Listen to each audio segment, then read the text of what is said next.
There are so many different demographics, and one of them, which we're going to be talking about today, one streamlined demographic, is very emotional people. Look, everybody's emotional, right? Everybody has emotions. I've got emotions, you've got emotions, everybody's got emotions. But there's that demographic who are like extremely emotional. Like if they hear sad songs, they're going to cry. There are people who I've seen were different, but now are extremely emotional. The music industry nowadays, which I'm pretty sure they're trying to grow their own personal brand, right? And they have to look at what's going on in the world. What's the kind of demographic which is really listening to the music, the tracks. And large group of people in that entire like music industry, like viewership, is emotional people. And that's the reason the music industry nowadays, or even from the past, like I'd say close to a decade, is making extremely emotional tracks, which is getting millions of views, billions of views. They try to feel that emotion back, the emotion of, when they broke up, that pain. They want to feel that again, and I don't know why.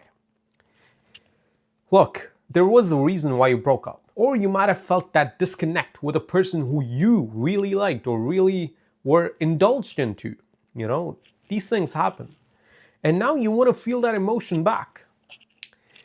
Like, I'm not sure why this happens. But why do you want to feel that again? Why do you want to feel that emotion again? The emotion which kind of like crumbled you. Why do you want to feel that again? Sure, music industry, there is no downside to the music industry. They make those songs, they produce those lyrics, those tracks for the viewership. Most of the viewership is this demographic, people who are too emotional, right? And they're doing their job. They're producing music which is catering that demographic. But do you want to be in that demographic? It might feel like I'm yapping some, completely vague thing right now, but believe me, this is one specific factor, one like major factor I'd say, which is affecting your development in life. An overview of where you're heading, right? Because I believe in strategy. Having a strategic approach towards anything is going to lead you to a positive direction. Having a strategic approach towards anything is going to help you have that, system in life towards anything. It might be the most simplest thing or a complex thing. Whatever it is, it's going to help you. Anyways, what I'm telling you here is that you listen to sad songs, you get that emotion, you feel that emotion back in you. What's the result? Because when you feel a specific emotion, that emotion is like, that's being engraved in your brain. Think about the happiest moment in your life.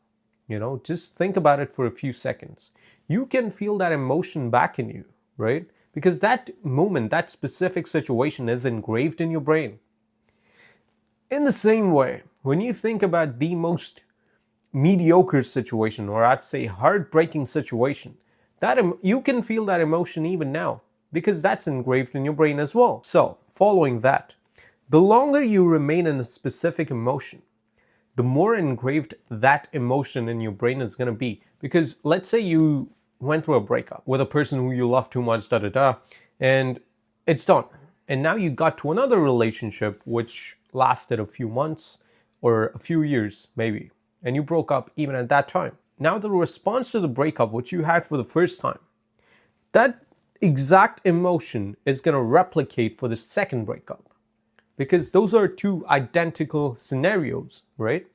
In the same way, the more the brain is triggered to feel that specific emotion, the more engraved it becomes. The more engraved it becomes, the harder it is for you to get back to another emotion.